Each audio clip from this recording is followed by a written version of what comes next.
कल्पना कीजिए, एक ऐसा समय जब धरती पर न्याय की आवाज दब चुकी थी, जब निर्दोषों की चीखें आकाश तक पहुंच रही थीं, जब राजसिंहासनों पर धर्म नहीं बल्कि भय का शासन था।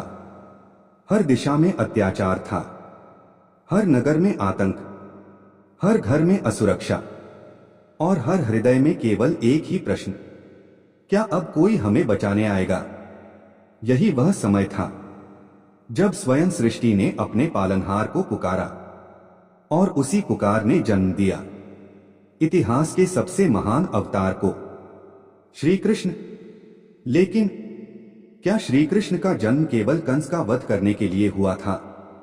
क्या वे केवल एक राजा थे, या फिर वे एक ऐसे युग पुरुष थे जिन्होंने पूरी मानव सभ्यता को जीवन जीने का मार्ग दिया? आज से शुरू होती है श्री कृष्ण के संपूर्ण जीवन की सबसे विस्तृत और सिनेमैटिक यात्रा। एक ऐसी यात्रा जो उनके जन्म से शुरू होगी और स्वधाम गमन तक पहुंचेगी, जहां हर घटना, हर निर्णय और हर लीला के पीछे छिपे अर्थ को समझेंगे। तो आइए समय के पहिए को हजारों वर्ष पीछे घुमाते हैं, उस युग में जब पृथ्वी पर अधर्म अपने चरम पर था। सतयुग और त्रेतायुग बीत चुके थे, अब द्वापर का अंतिम चरण चल रहा था। धर्म अभी जीवित था, लेकिन कमजोर हो चुका था। राजाओं का उद्देश्य प्रजा की रक्षा नहीं, बल्कि अपने साम्राज्य का विस्तार बन गया था। अहंकार, लोभ, क्रोध और शक्ति की भूख राजमहलों से निकलकर समाज तक पहुंच चुकी थी। निर्दोषों पर अत्याचार होना सामान्य बात बन गई थी। ऋषियों के यज्ञ भंग किए जाते, गायों की हत्या होती, संतों का अपमान किया जाता, और जो धर्म की बात करता उसे कमजोर समझ लिया जाता, मानो पूरी पृथ्वी कराह रही हो। शास्त्रों में वर्णन मिलता है कि जब अधर्म असहनीय हो गया, तब पृथ्वी माता गाय का रूप धारण करके देवताओं के पास पहुंची। उनकी आंखों में आंसू थे, उनकी आवाज कांप रही थी। उन्होंने कहा, मैं अपने ही बच्चों का दुख अब और नहीं देख सकती। मेरी गोद में जन्म लेने वाले ही मेरी छाती को रक्त से भर रहे हैं। देवता मौन थे, क्योंकि वे जानते थे यह संकट सामान्य नहीं था, यह पूरे युग का संकट था। देवताओं ने निर्णय लिया कि अब इस समस्या का समाधान केवल एक ही कर सकता है। सृष्टि के रचयिता ब्रह्मा, सभी देवता पृथ्वी माता के साथ ब्रह्मलोक पहुंचे। ब्रह्मा ने पृथ्वी की करुण पुकार सुनी, कुछ क्षणों तक मौन रहे, फिर उन्होंने आंखें बंद की और ध्यान में लीन हो गए। उन्हें उत्तर मिल चुका था, लेकिन यह उत्तर उनके पास नहीं, क्षीरसागर में था, जहां योग निद्रा में विराजमान थे भगवान विष्णु, अनंत शेष पर विराजमान, चार भुजाओं वाले, शांत, तेजस्वी और करुणामय भगवान विष्णु, जिनकी प्रत्येक श्वास सृष्टि के संतुलन का आधार थी। देवताओं ने उनकी स्तुति की और प्रार्थना की, प्रभु, धरती पीड़ा में है, धर्म कमजोर हो चुका है, असुरों का आतंक बढ़ता जा रहा है, अब केवल आप ही हमारी रक्षा कर सकते हैं। कुछ क्षणों तक संपूर्ण ब्रह्मांड मौन रहा। फिर भगवान विष्णु की दिव्य वाणी गूंजी, जब जब धर्म की हानि होती है और अधर्म बढ़ता है, तब तब मैं स्वयं अवतार लेता हूं। इस बार मैं यदुवंश में वसुदेव और देवकी के पुत्र के रूप में जन्म लूंगा। तुम सभी देवता भी पृथ्वी पर जन्म लो, क्योंकि आने वाला समय केवल युद्ध का नहीं, धर्म की पुनर्स्थापना का समय होगा। उस क्षण देवताओं के चेहरों पर आशा लौट आई, लेकिन उन्हें यह नहीं पता था कि पृथ्वी पर एक ऐसा राजा भी था जो स्वयं अपने विनाश का कारण बनने वाला था। उसका नाम था कंस। कौन था कंस? वह राक्षस कैसे बना और कैसे अपनी ही बहन की शादी उसके जीवन का सबसे बड़ा अभिशाप बन गई? मथुरा, यदुवंश की गौरवशाली राजधानी, ऊंचे महल, विशाल दुर्ग, व्यापार से समृद्ध बाजार और हर ओर समृद्धि का दृश्य। लेकिन इस चमकदमक के पीछे एक ऐसा व्यक्ति था जिसका नाम सुनते ही बड़े बड़े योद्धाओं की धड़कनें तेज हो जाती थीं। कंस। इतिहास और पुराणों में कंस को केवल एक अत्याचारी राजा के रूप में याद किया जाता है। लेकिन क्या वह जन्म से ही राक्षस था या परिस्थितियों ने उसे ऐसा बना दिया? आइए इस प्रश्न का उत्तर खोजते हैं। कंस राजा उग्रसेन का पुत्र, असाधारण बल, अद्भुत युद्धकला और रथ चलाने में अतुलनीय। कहा जाता था कि मथुरा में यदि किसी ने सबसे तेज रथ चलाया तो वह कंस था। यदि किसी ने सबसे शक्तिशाली गदा उठाई तो वह कंस था। उसकी वीरता पर पूरा राज्य गर्व करता था। लेकिन शक्ति जब विवेक से अलग हो जाती है तो वही शक्ति विनाश का कारण बन जाती है। धीरे धीरे कंस के भीतर अहंकार जन्म लेने लगा। उसे लगने लगा कि संसार में उससे बड़ा कोई नहीं। वह अपने बल पर इतना गर्व करने लगा कि देवताओं तक को चुनौती देने लगा। उसी समय मथुरा के राज परिवार में थी राजकुमारी देवकी, दयालु, धैर्यवान, धर्मपरायण और करुणा से भरी हुई। पूरा राज्य उनकी प्रशंसा करता था। और सबसे आश्चर्य की बात, कंस अपनी बहन देवकी से अत्यंत प्रेम करता था। वह उसकी हर इच्छा पूरी करता। किसी को भी देवकी के विरुद्ध एक शब्द बोलने की अनुमति नहीं थी। किसी ने कभी कल्पना भी नहीं की थी कि यही भाई एक दिन अपनी उसी बहन का सबसे बड़ा शत्रु बन जाएगा। यदुवंश के महान, सत्यनिष्ठ और तेजस्वी पुरुष वसुदेव, वे केवल एक योद्धा ही नहीं बल्कि धर्म, सत्य और वचन के प्रतीक माने जाते थे। उनकी बुद्धिमत्ता के कारण राजाओं तक उनसे सलाह लिया करते थे। जब देवकी और वसुदेव के विवाह का प्रस्ताव आया तो पूरे मथुरा में उत्सव छा गया। नगर को फूलों से सजाया गया। मंदिरों में दीप प्रज्वलित हुए। शंख और नगाड़ों की ध्वनि से पूरा वातावरण गूंज उठा। हर कोई कह रहा था, यह विवाह केवल दो व्यक्तियों का नहीं, दो महान कुलों का मिलन है। लेकिन किसी को नहीं पता था कि इसी विवाह से इतिहास की सबसे महान कथा प्रारंभ होने वाली है। चारों ओर उत्सव था। ऋषिमुनि वैदिक मंत्रों का उच्चारण कर रहे थे। राजाओं की पंक्तियां लगी थीं। प्रजा अपने राजा और राजकुमारी को आशीर्वाद दे रही थी। देवकी और वसुदेव ने अग्नि को साक्षी मानकर 7 फेरे लिए। हर फेरे के साथ एक नया वचन, एक नया विश्वास, एक नया भविष्य जुड़ रहा था और विवाह संपन्न हुआ। कंस अत्यंत प्रसन्न था। उसने स्वयं अपनी प्रिय बहन को विदा करने का निर्णय लिया। उस समय किसी ने भी नहीं सोचा था कि यह यात्रा कुछ ही क्षणों में रक्तरंजित इतिहास का रूप ले लेगी। कंस स्वयं रथ चला रहा था। देवकी और वसुदेव पीछे बैठे थे। प्रजा दोनों ओर खड़ी होकर फूल बरसा रही थी। आकाश निर्मल था। हवा शांत थी। सब कुछ सामान्य प्रतीत हो रहा था। तभी अचानक पूरा वातावरण बदल गया। हवा का वेग बढ़ गया। आकाश में काले बादल छा गए। बिजली चमकी। धरती कांप उठी। और फिर आकाश से एक दिव्य गूंजती हुई आवाज सुनाई दी। हे कंस, जिस देवकी को तुम इतने प्रेम से विदा कर रहे हो, उसी का 8वां पुत्र तुम्हारी मृत्यु का कारण बनेगा।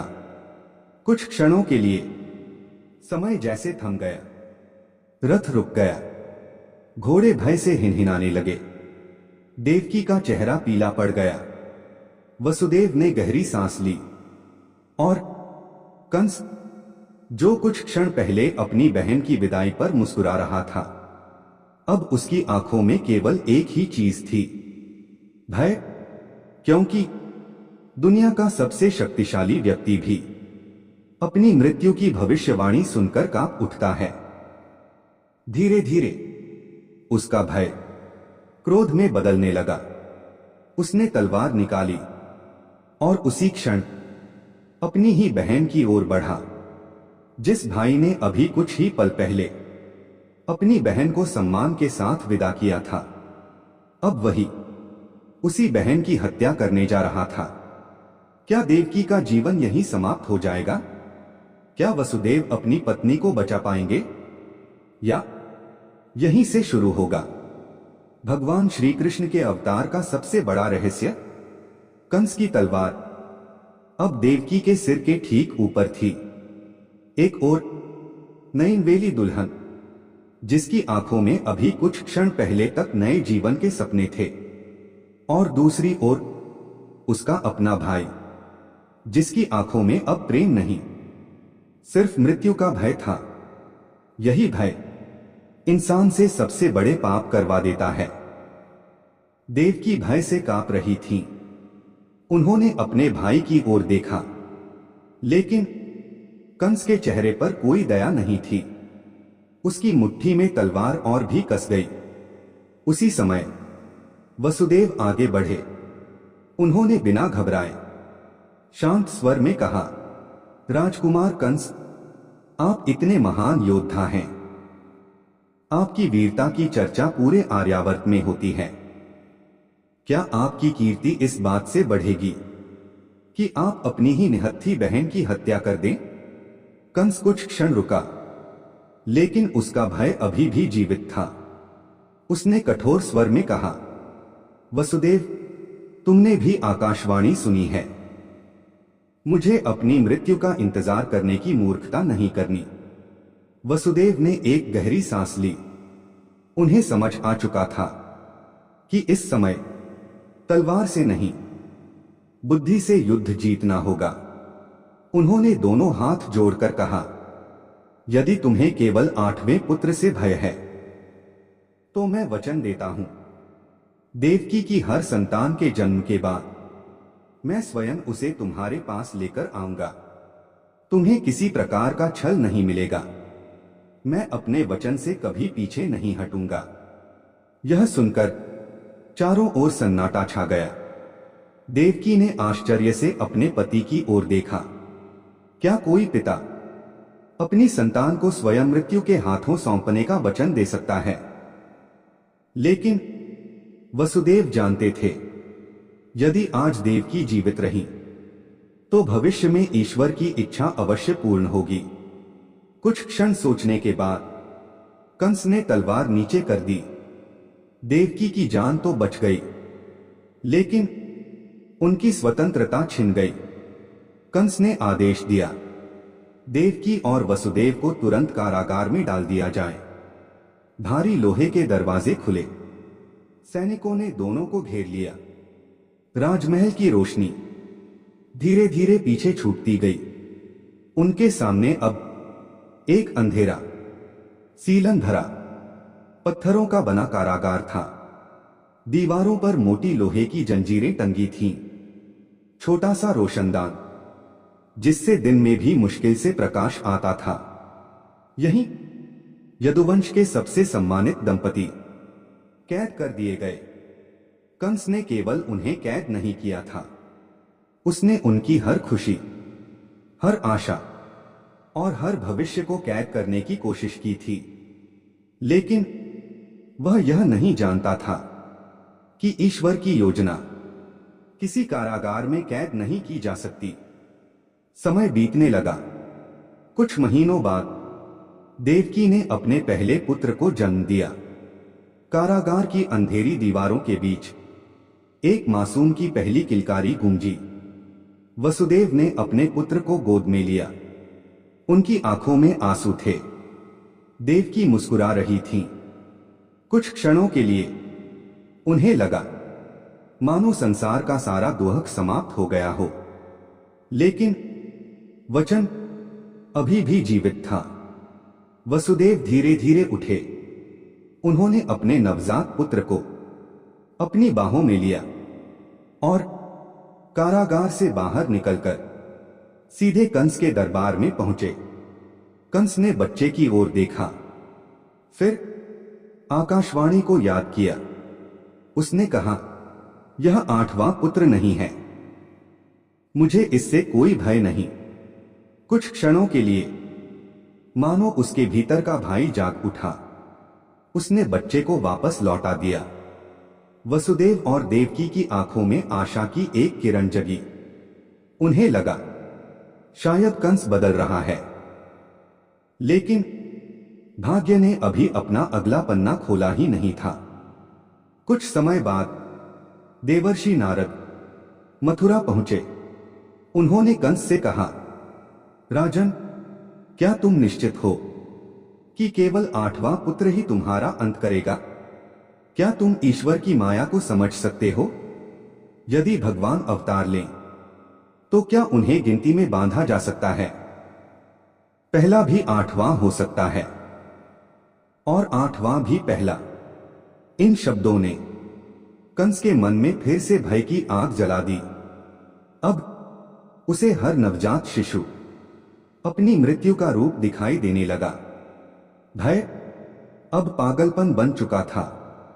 कंस सैनिकों के साथ कारागार पहुंचा। वसुदेव समझ गए कुछ भयानक होने वाला है। देवकी ने अपने पुत्र को सीने से कसकर लगा लिया।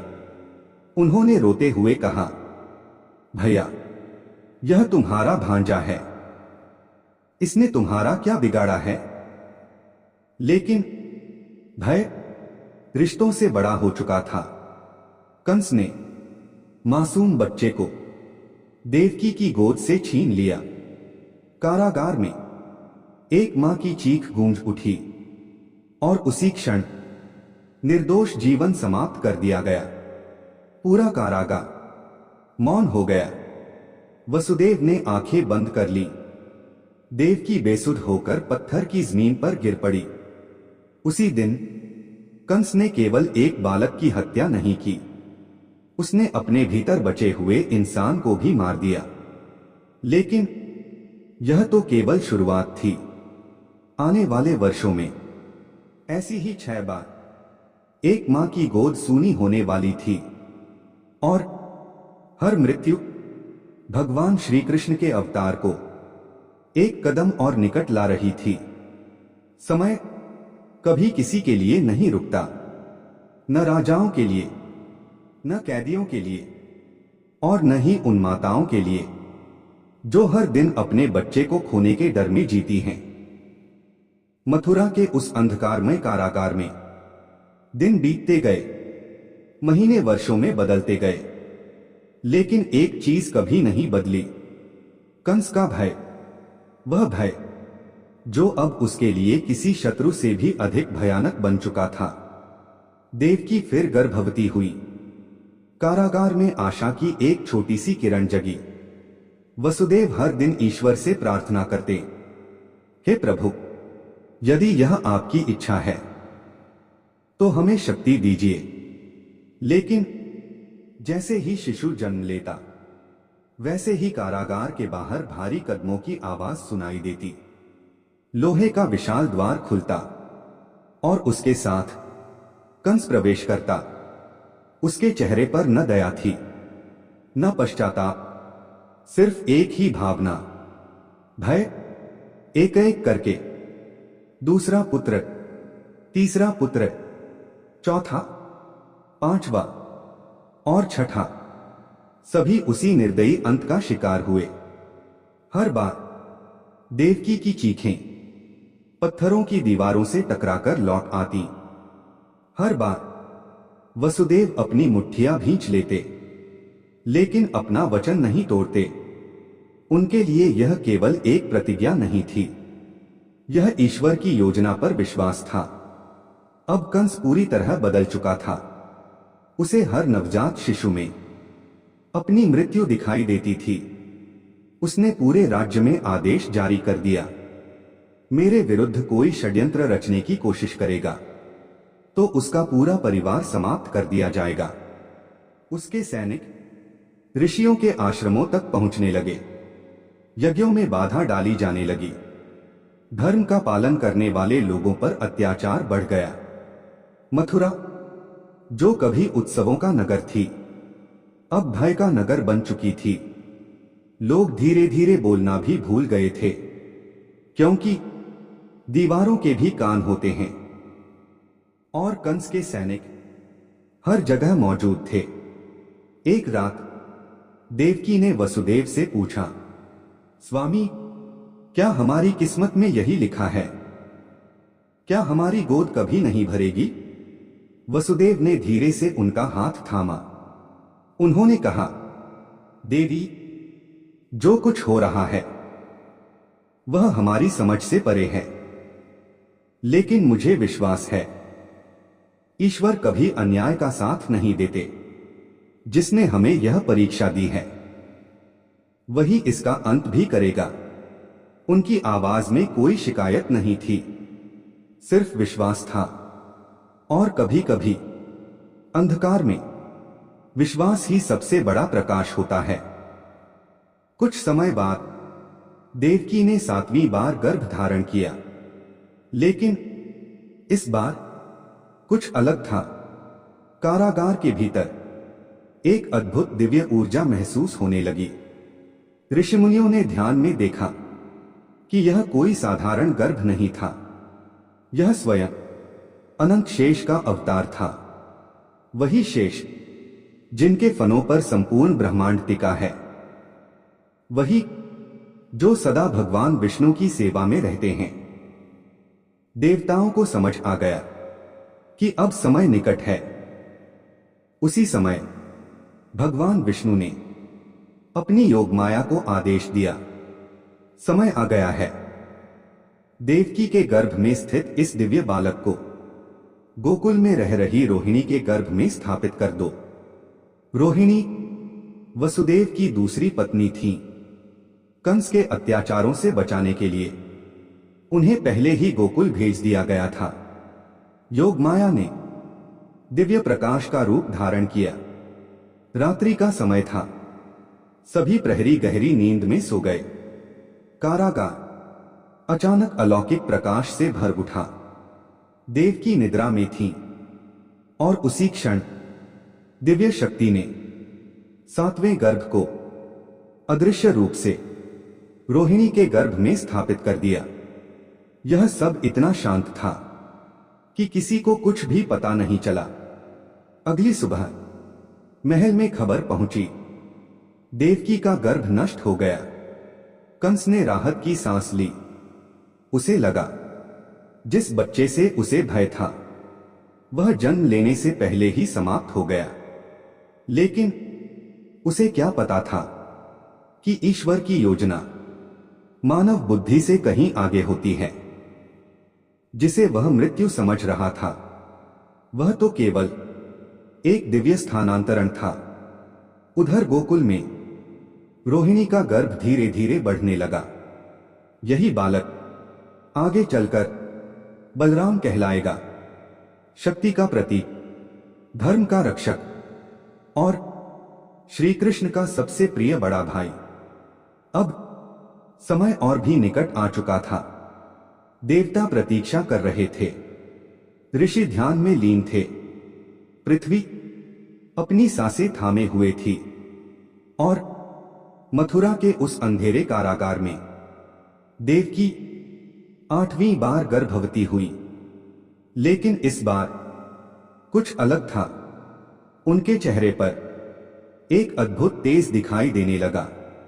कारागार जो वर्षों से अंधकार में डूबा था अब मानो प्रकाश से भरने लगा। प्रहरी एक दूसरे से कहने लगे, यह कैसा प्रकाश है? यह साधारण गर्भ नहीं हो सकता। कंस तक भी यह समाचार पहुंचा। वह स्वयं कारागार पहुंचा और जैसे ही उसने देवकी के चेहरे की ओर देखा, उसके शरीर में सिहरन दौड़ गई। उसे पहली बार ऐसा लगा कि उसकी मृत्यु अब बहुत निकट आ चुकी है। 7वां गर्भ भगवान की योजना का पहला चमत्कार था, लेकिन 8वां गर्भ इतिहास का सबसे महान अवतार बनने वाला था। अगले भाग में आएगी वह रात जब आधी रात के सन्नाटे में जेल के बंद दरवाजे स्वयं खुलेंगे, यमुना अपना मार्ग देगी और धरती पर जन्म लेंगे योगेश्वर श्री कृष्ण। समय आ चुका था जिस क्षण की प्रतीक्षा देवताओं ने की थी, ऋषियों ने की थी और स्वयं पृथ्वी ने की थी।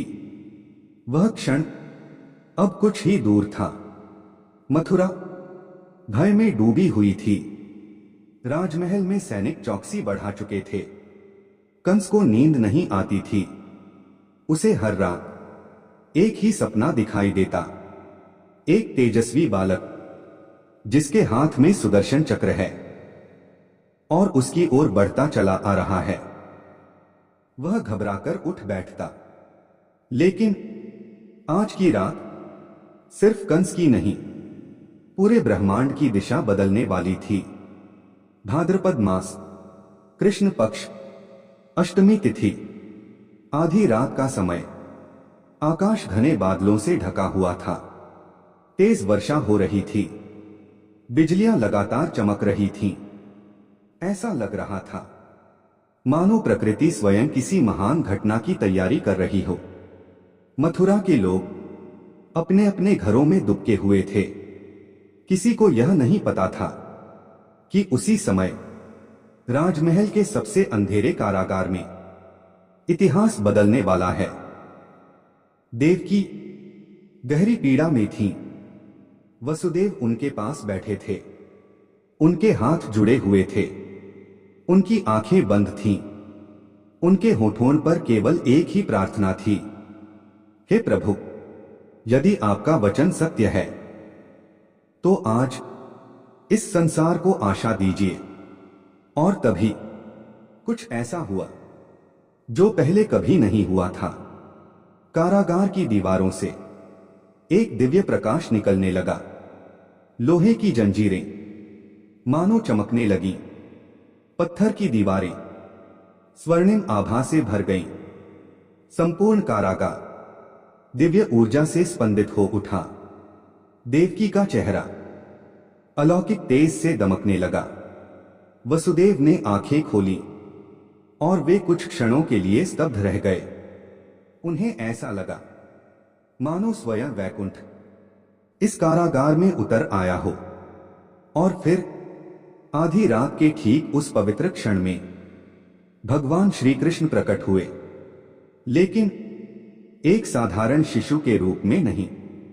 उनका स्वरूप अलौकिक था। 4 भुजाएं, हाथों में शंख, चक्र, गदा और कमल, वक्षस्थल पर श्रीवत्स का चिन्ह, कौस्तुभ मणि की दिव्य आभा, पीतांबर, मुकुट और चेहरे पर असीम करुणा से भरी मुस्कान। पूरा कारागार उनके तेज से प्रकाशित हो उठा। देवकी और वसुदेव भाव विभोर होकर भूमि पर दंडवत लेट गए। उनकी आंखों से अश्रुधारा बह रही थी। भगवान मुस्कुराए और बोले, माता, पिता, भय मत कीजिए। मैं वही हूं जिसकी प्रतीक्षा युगों से की जा रही थी। धर्म की रक्षा के लिए और अधर्म का अंत करने के लिए मैंने यह अवतार लिया है। अब आप मुझे गोकुल ले जाइए। वहां नंद और यशोदा के घर एक कन्या ने जन्म लिया है। उस कन्या को यहां ले आइए और मुझे वहां छोड़ आइए। यह सब मेरी योगमाया की लीला होगी। भगवान के शब्द सिर्फ आदेश नहीं थे, वे आने वाले युग का उद्घोष थे।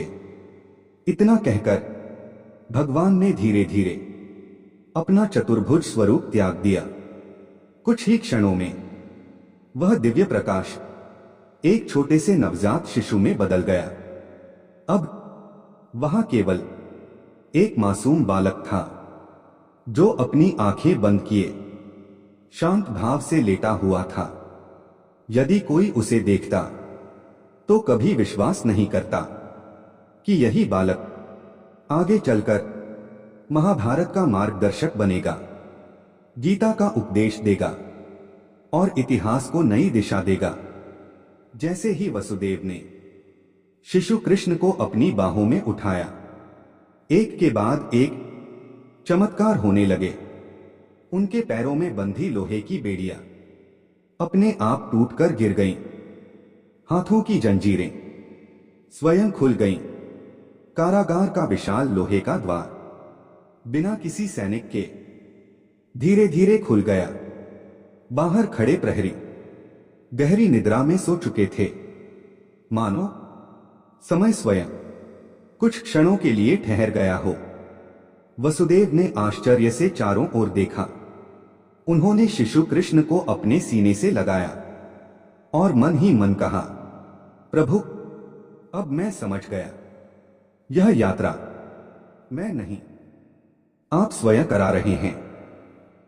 उन्होंने एक बांस की टोकरी उठाई, उसमें मुलायम वस्त्र बिछाए और बड़े प्रेम से बालक कृष्ण को उसमें लिटा दिया। उन्होंने टोकरी अपने सिर पर रखी और धीरे धीरे कारागार से बाहर कदम रखा।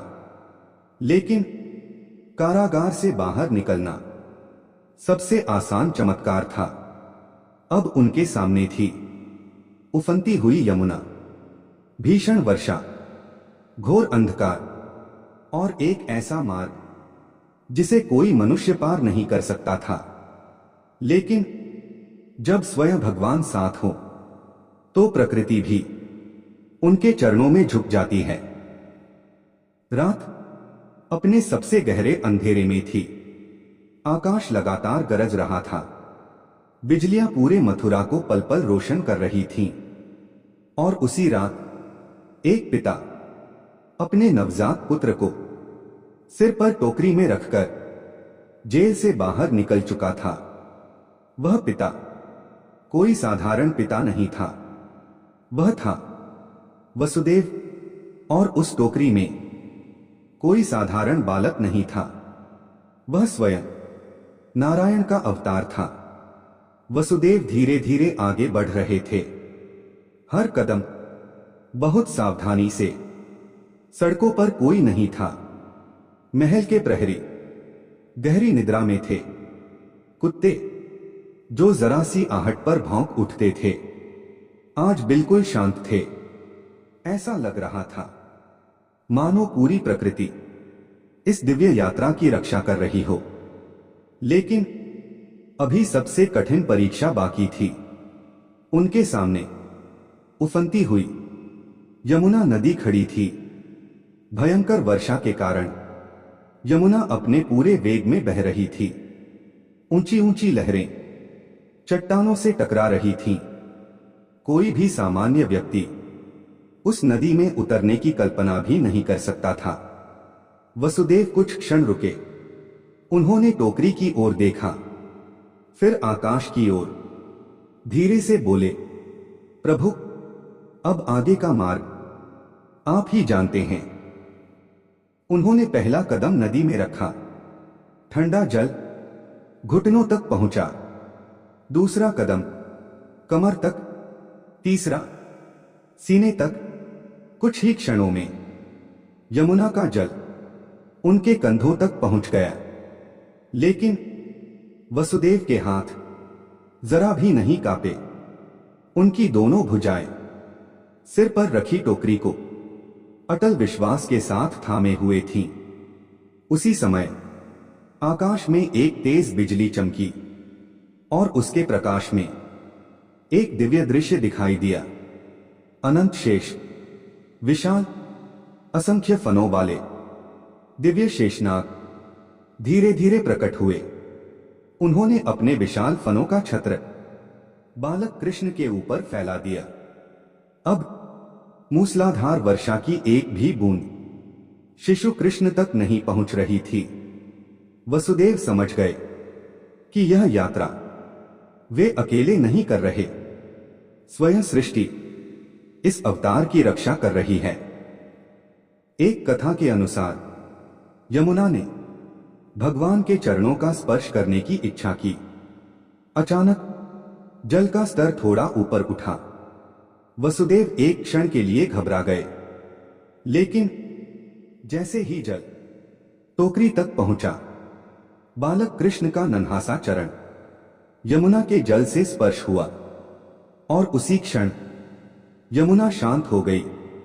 उसकी प्रचंड धारा दो भागों में बंटती हुई प्रतीत हुई। मार्ग सरल हो गया, मानो एक नदी नहीं, एक भक्त अपने प्रभु को प्रणाम कर रही हो। उधर गोकुल में नंद बाबा का घर भी दिव्य घटनाओं का साक्षी बन रहा था। माता यशोदा प्रसव पीड़ा के बाद गहरी निद्रा में थीं। उन्हें यह भी ज्ञात नहीं था कि उन्होंने पुत्र को जन्म दिया या पुत्री को। यह सब योगमाया की लीला थी। घर के सभी लोग थककर सो चुके थे। पूरा गोकुल शांत था। वसुदेव गोकुल पहुंचे। उन्होंने धीरे से नंद भवन का द्वार खोला। अंदर माता यशोदा गहरी नींद में थीं। उनके पास एक नवजात कन्या लेटी थी। वसुदेव ने अपने पुत्र श्री कृष्ण को यशोदा के पास सुला दिया और उस कन्या को टोकरी में उठाकर वापस चल पड़े। न किसी को आहट हुई, न किसी की नींद खुली। यह सब योगमाया की अद्भुत लीला थी। जैसे ही वसुदेव वापस कारागार पहुंचे, एक एक करके सभी चमत्कार समाप्त होने लगे। जेल का दरवाजा फिर बंद हो गया। जंजीरें फिर से उनके हाथ पैरों में बंध गईं। प्रहरी मानो अभी अभी नींद से जागे हों। किसी को कुछ भी पता नहीं चला, मानो कुछ हुआ ही न हो। लेकिन इतिहास बदल चुका था। कुछ ही देर बाद कारागार से शिशु के रोने की आवाज आई। सैनिक तुरंत दौड़े। समाचार कंस तक पहुंचा। महाराज, देवकी की 8वीं संतान जन्म ले चुकी है। कंस पागलों की तरह दौड़ता हुआ कारागार पहुंचा। देवकी रोते हुए बोली, भैया, यह पुत्र नहीं, एक कन्या है। इससे तुम्हें कोई खतरा नहीं, इसे छोड़ दो। लेकिन भय अब कंस की बुद्धि को निगल चुका था। उसने उस नवजात कन्या को देवकी की गोद से छीन लिया और उसे पत्थर पर पटकने के लिए हवा में उठा लिया। लेकिन जैसे ही कंस ने कन्या को नीचे फेंकना चाहा, वह उसके हाथों से छूटकर आकाश में चली गई। पूरा कारागार दिव्य प्रकाश से भर उठा। वह कन्या अब 8 भुजाओं वाली दिव्य देवी के रूप में प्रकट हो चुकी थी। उन्होंने गर्जना की, हे मूर्ख कंस, जिससे तू डरता है, वह जन्म ले चुका है, वह सुरक्षित है, तेरा अंत निश्चित है। इतना कहकर योगमाया आकाश में विलीन हो गई। कंस पहली बार पूरी तरह टूट चुका था। उसके हाथ कांप रहे थे, चेहरे से रंग उड़ चुका था। उसने सैनिकों को आदेश दिया, पूरे राज्य में खोज शुरू करो। जहां भी नवजात बालक मिले, उसे जीवित मत छोड़ना। लेकिन वह नहीं जानता था कि जिसे वह ढूंढ रहा है, वह अब गोकुल की गलियों में एक साधारण ग्वाले के पुत्र के रूप में मुस्कुरा रहा है। अत्याचार, अपनी सबसे ऊंची सीमा पर पहुंच चुका था। लेकिन आशा भी जन्म ले चुकी थी। राजमहल में भय का जन्म हुआ और गोकुल में मुस्कान का। कंस को अभी नहीं पता था कि उसका सबसे बड़ा शत्रु कोई सेनापति नहीं, कोई महायोद्धा नहीं, बल्कि एक नन्हा बालक है जो अभी अपनी मां की गोद में शांतिपूर्वक सो रहा है। लेकिन बहुत जल्द यही बालक पूतना का अंत करेगा, कालिया नाग को परास्त करेगा, गोवर्धन पर्वत उठाएगा और अंततः अधर्म के साम्राज्य को समाप्त करेगा। यहीं से आरंभ होती हैं गोकुल की अद्भुत बाल लीलाएं। मिलते हैं अगले एपिसोड में। श्री कृष्ण की बाल लीलाएं पूतना से कालिया नाग तक।